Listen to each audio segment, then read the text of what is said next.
Patil PB, working as junior college teacher at SGM College Karad, which is a branch of Rayak Shikshan Samstha. Now, in today's lecture, we are going to see domain theory. In yesterday's lecture, we have seen diamagnetism, paramagnetism, and ferromagnetism. Diamagnetic substances are repelled by the magnet. Paramagnetic substances are attracted by magnet, while ferromagnetic substances are strongly attracted by magnet. For making magnet, only ferromagnetic materials are used. Now, ferromagnetic materials, we are going to see the domain theory. Domain theory is only for ferromagnetic material.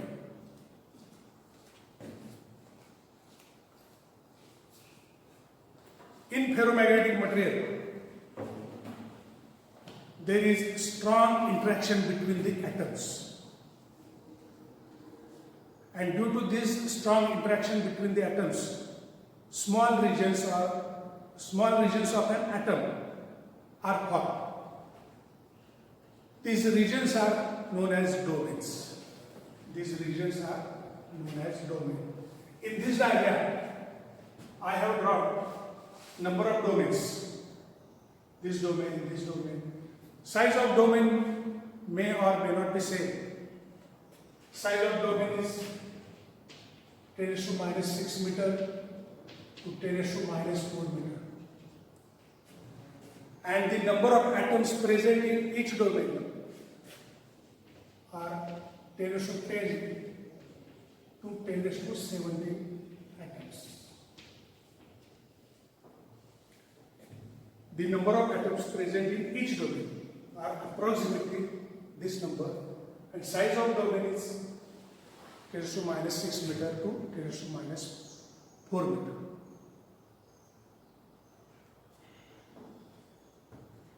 Due to strong interaction between the atoms, every atom has a magnetic dipole moment.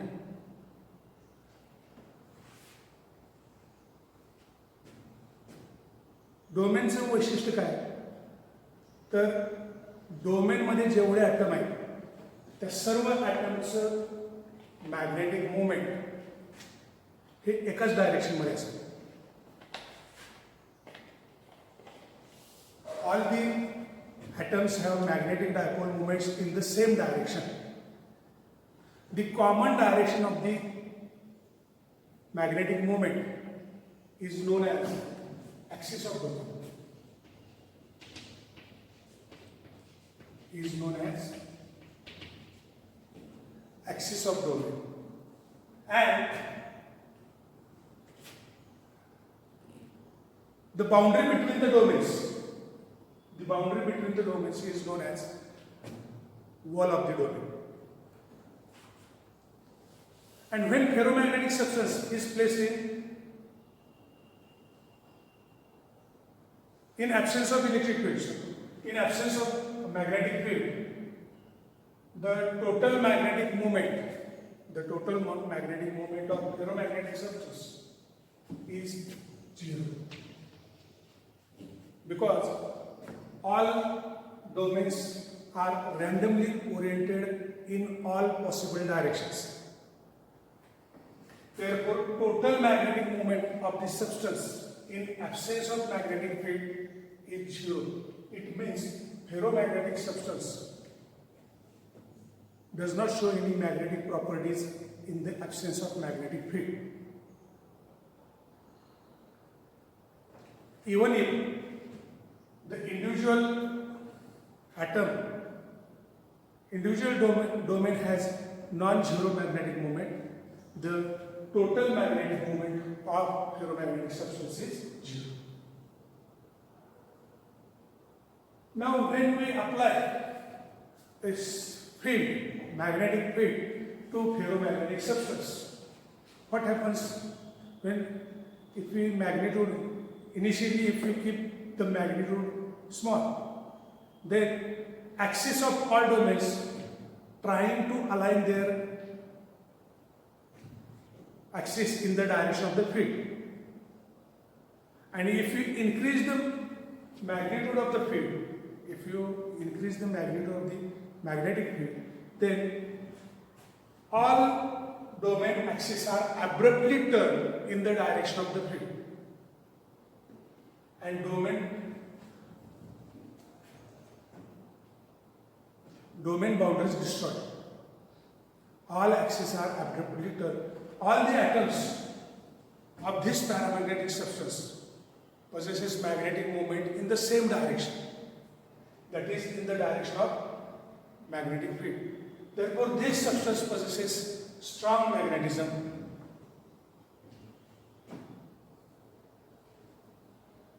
If this strong magnetism is removed, if this field is removed, it has been found that the domain boundaries or domain axes do not come to their original position and substance still possess net magnetic moment. Therefore, these materials are used for preparing strong magnet.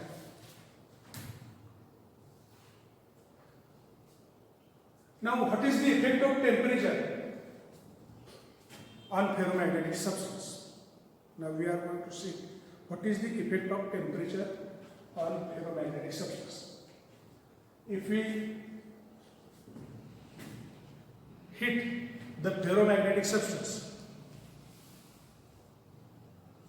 then domain structure gets distorted.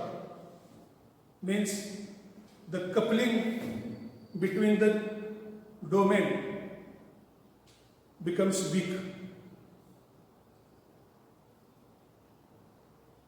And at a certain temperature, depending upon the material,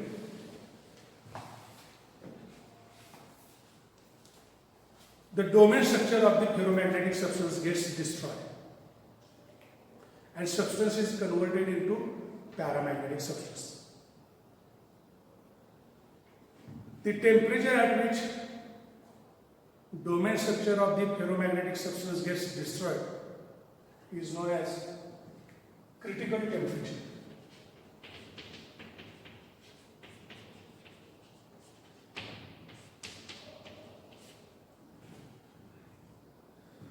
Naturally, this temperature depends on material of the ferromagnetic substance. It varies.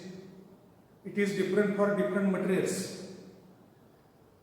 We have seen that ferromagnetic materials, examples are of ferromagnetic materials are nickel, iron, cobalt, Fe2O3, and the temperature, critical temperature of all these ferromagnetic substances are different. Main definition of critical temperature is that the temperature, the minimum temperature of the ferromagnetic substance at which domain structure of the ferromagnetic substance gets destroyed is called critical temperature, and above critical temperature ferromagnetic substance is converted into paramagnetic substance. Ferromagnetic substance is converted into paramagnetic substance. If we plot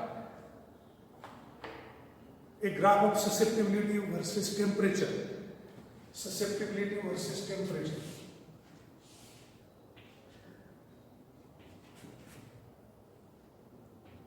susceptibility versus temperature,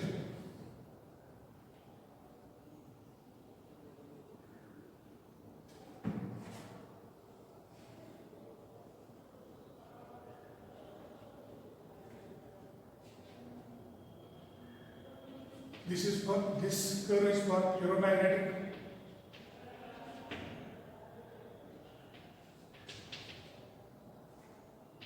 After critical temperature, this becomes parametric.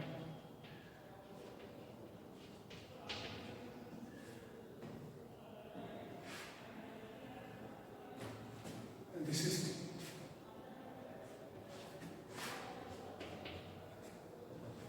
And the relation between susceptibility and temperature is given by chi is equal to C upon T minus Tc, where T is greater than Tc. Temperature is greater than critical temperature. C is constant. This is the relation between susceptibility and temperature.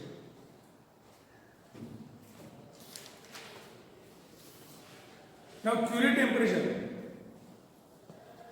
for different ferromagnetic materials is, for cobalt it is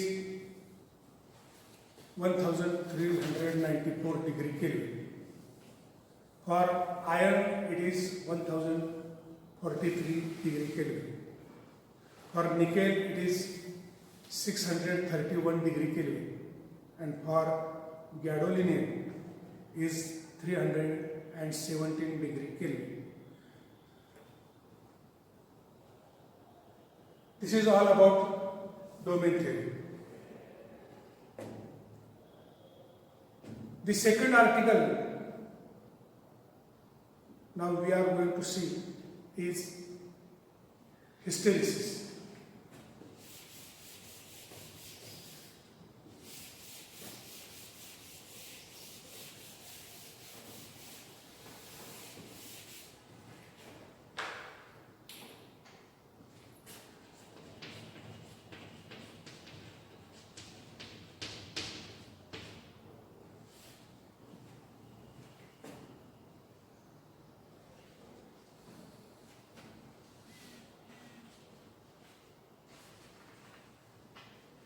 This is new article, new syllabus included in magnetism.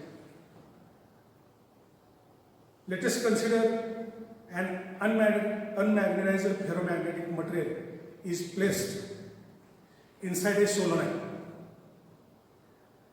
and after passing current through the solenoid, magnetic field is generated which magnetizes the rod. Knowing the values of susceptibility, we can calculate magnetization. M magnetization is equal to chi h. Similarly, we know that H is equal to B upon mu 0 minus M. Or we can write this equation as B is equal to H plus M into mu 0. Knowing the values of H and M, we can determine the strength of magnetic field. Now, if we plot the graph of magnetic field versus magnetic intensity, we get a hysteresis loop. I will first draw the hysteresis loop and then I will explain how this loop occurs in ferromagnetic material. I will first draw the graph in few minutes. Strong magnetic field versus intensity. This is B minus B, H minus H.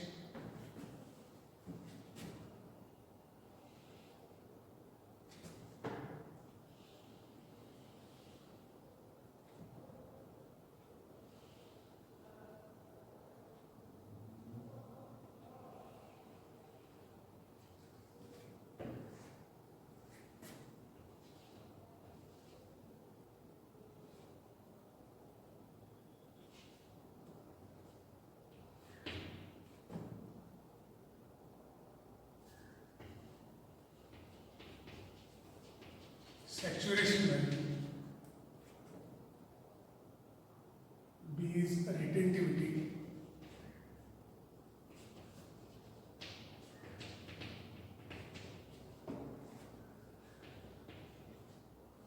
cursivity,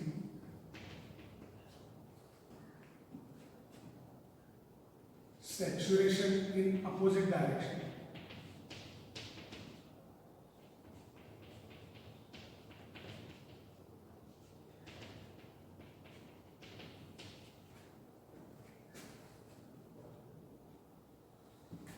here we can write magnetizing force, and here we can write flux density.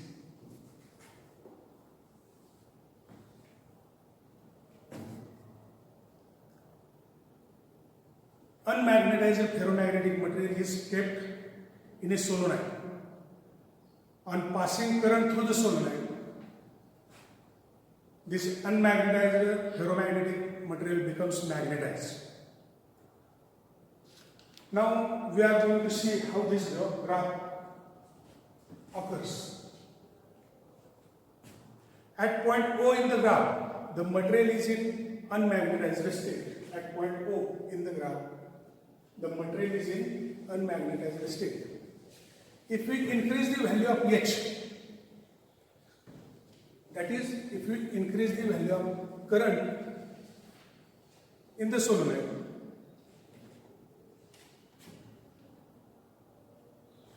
magnetic field increases. Magnetic field increases. But this increase is not linear. This is non-linear increase. Therefore, we have draw a curve here. At point A, we reach that saturation level. Even if we increase the current, magnetization B cannot increases. B cannot increases.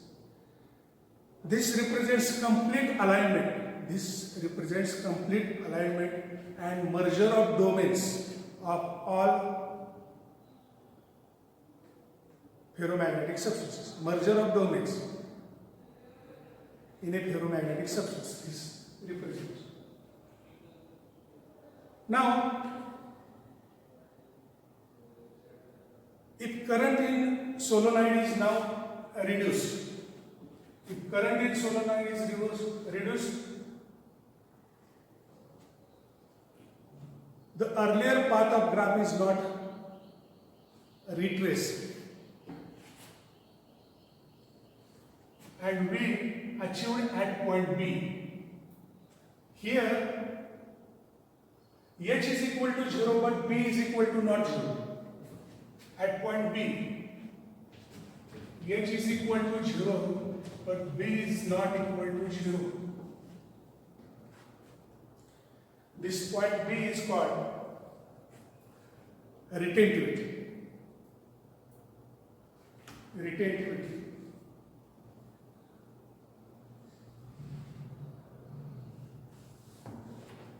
Now, if we decrease the current in the solenoid in a reverse direction, we reach at point C. At point C, B is equal to 0, but H is not equal to 0. B is equal to 0, but H is not equal to 0. This point is known as cursivity. Cursivity of the ferromagnetic material. Again decreasing the current in the solenoid, we reach at point D. This is again a saturation level in opposite direction.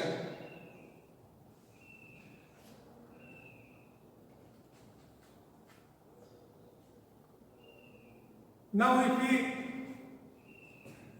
decrease the current in the solenoid in in opposite direction, we reach to the point E.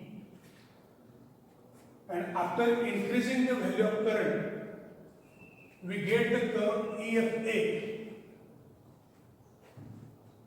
And we once again meet at point E. This whole loop is called as hysteresis loop, and the process of taking magnetic material through the loop is called hysteresis cycle. Now this is all about hysteresis loop.